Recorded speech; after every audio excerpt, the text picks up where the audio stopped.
Welcome to the 2023 NRHA Futurity Finals review here on Up for Discussion. So let's just jump right out front right away. Congratulations, Brian Bell and Crystallized Whiskey.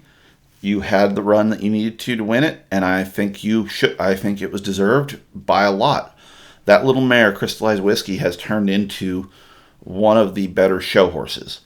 There's stuff about her that's not perfect, but it's pretty hard to find it, and she is something special. She turns incredibly well for a horse that is built the way she is. You wouldn't expect her to turn that balanced and that smooth and that quick-footed, but man, she's good at that. And whether you like the style or not, that mare can circle. Brian has her circling on a rail every time he goes to call on her. That's what we look for. That's what we want in a good horse.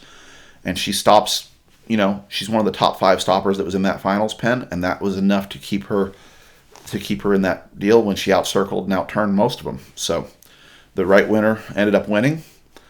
Andrea's horse, Inferno 35, was second.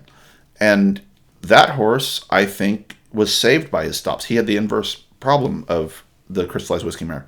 That stud drug his backside and was as pretty in the ground as anything in the finals. Probably prettier. The only one that might have stopped as good as him in certain places was Cade McCutcheon's All Night Partier. And those two horses are just freak shows on the ground. But the way that horse can get in and his front feet are so good, you have to reward it big. And they did. And they were supposed to. He looks a little challenging in the circles at times just because of the way he moves. But I'll tell you what, he makes up for it in that stop. And we've seen that he can turn around big. So another one that deserved where he ended up. And I just mentioned him, Cade McCutcheon's horse, All Night Partier. That's why I mentioned him in the preview. That horse had that talent to swing up there and be great, and he's a fall out of lead away from being right there and maybe being the third one in a runoff, maybe winning it outright. Cade got that horse shown so well, and if it wasn't for that one stride slip, we're talking about something completely different. And I feel like people are going to forget that with Cade this year because that horse was so cool, but that's just that one thing that happens, that little step out of lead, and it makes him third. And people don't remember third place as much as they remember winners, especially when it's somebody like Brian who's been trying to win it for so long. The next one that I want to talk about, because he's the one who made me perk up and start paying attention in the first place. Nathan Piper had a smoking run on his, but it was typical Nathan Piper run minus Patriot. It's that run where it's, okay, that's good. Okay, that's good. Okay, that's really good. And it just kept getting better as the run went on. That's one of those things with Nathan that he's so quiet and unassuming when he shows one. And when it came through, it was so clean and so smooth, and it just looked good. And I think he should be very proud of ending up, I believe he was tied for third. That thing is such a cool little horse, but Nathan did a great job showing him, and it was very typical of Nathan of, okay, that's good, okay, and it got better and better as we went.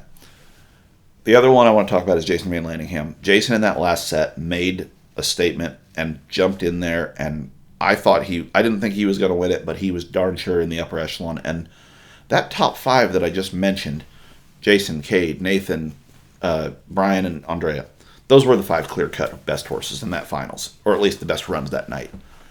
And they were the ones who were supposed to be there. They were the ones who were right. So anybody who's expecting me to go bash on judges this year, I'm not. I think they did a good job.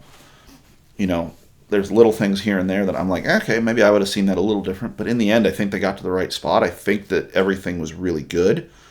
I think that's, and as Donnie Bricker used to say to me, that's what the system is for.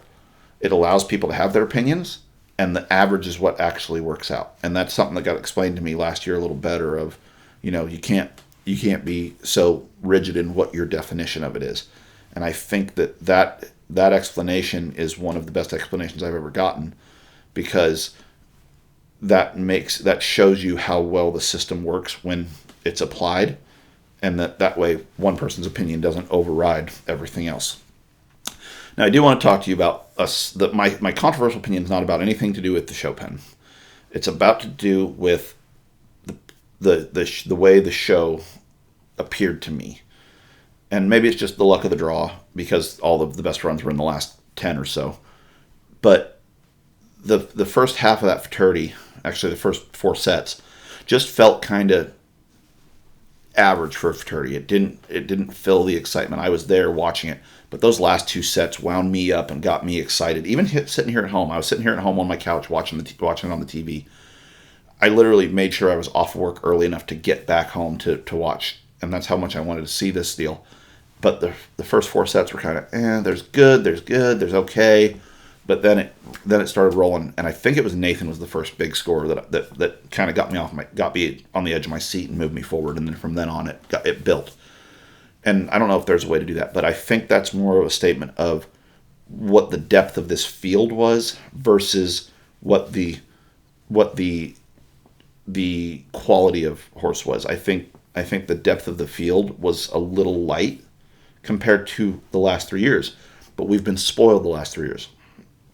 The last 3 years we had Sean on a royally bred one running against two really good ones for NRHA, Abby breaking out as a level 4 rider again, and Casey on that really good Palomino last year. That's your top five, and they were electric. The year before that, we had 1030, who was a physical freak and got shown in one of the best ones, and the two of Andrea's that were so good, like horses that went on that are famous, Fahrenheit, the Winding Inferno, and that kind of deal. And 2020, which I've talked about in the past, and I have a video planned on a highlight of that. 2020 might be one of the best 3-year-old Futurity years of all time when you look at who was there, what they won, and what their career did going forward. And who knows, maybe this year will turn around and be that. But I think that I think lackluster is a little hard, but it's the only word I can come up with right now. But I think it's a lackluster group compared to the last few years of what we've seen at the top end. Now, that being said, and this is where my controversial opinion actually will come in, is that is one of the side effects, I believe, of the Run for the Million, and it's the long-term one, is the Million is such a great show and such a great presentation for our association and what our sport is, but the issue with it is that forced all the Derby money to come up, which that's, once again, another good thing. The good outweighs the bad for the Million, don't get me wrong here. But it brings all that up, and now, and the good news is everybody's chasing Derby money now. But when you run into a situation like, I believe it was Cade McCutcheon who said he was gone for 3 or 4 months and he was home for 4 or 5 days in that period because it was Derby, Raining by the Bay, Florida. There was another show in Texas, Million, Tulsa, High Roller, Congress. Like, that run is a ridiculous run, and you're not taking your 3-year-olds all the time. They're not getting as consistent over the summer. And I'm not talking about him specifically, but I'm like, most of those guys that made a run like that in the summer, they were the ones who had the hardest time getting their 3-year-olds ready, I think. And it shows the value of a top-notch assistant in your program. And when that assistant is not available, it shows some depth and some trouble with things going forward. I also want to say 2 other pieces of things as far as presentation and stuff. For the NRHA's presentation, the commentary team this year of Steve Ross and Pete Kyle was one of the better commentary teams we've had. Steve finally got somebody to bounce off of for the first time since I think when he did it with Joe Schmidt, which might have been the NRBC. But that's the first time that I've seen a commentary team work with Steve as well as it has, and that I've paid attention to. So I want to say for that part of the presentation, that was so much better. Number 2 is I want to throw out 2 names because there was 2 horses that you might have been your winner if they'd made the finals, and just unfortunate things happened. But I want to give props. Danny Tremblay with that Pawn Stars horse, the Crush Baby that was a 225 in the first go and had an unfortunate slip and fall in the semifinals. That thing looked like it was ready to go win the Futurity if it hadn't had that happen. And number 2, and also I want to say I love the way this was handled on social media, and I'm sure Kelsey had something to do with this, but Cole Price, that Golden Coins horse of yours is something special, and I really look forward to watching you show that thing in the 4-year-old stuff next year, because I think that might have been the most physically talented horse combined with the most broke horse in the field, and just an unfortunate horse show and mishap happened. And I will say this, I think that's the one to watch out for as a 4-year-old. So I wanted to say that. Now, I've been rambling long enough about my thoughts. I want to hear your thoughts down in the comments, and I would love it if you would like, share, and subscribe to the channel, and follow me on Facebook. And I will see you guys all in the next episode. We have some stuff planned up for some off-season episodes until the Cactus preview rolls around in March. So until then, I'll see you guys next time, and I hope you all have a happy holidays, Merry Christmas, whatever you all celebrate.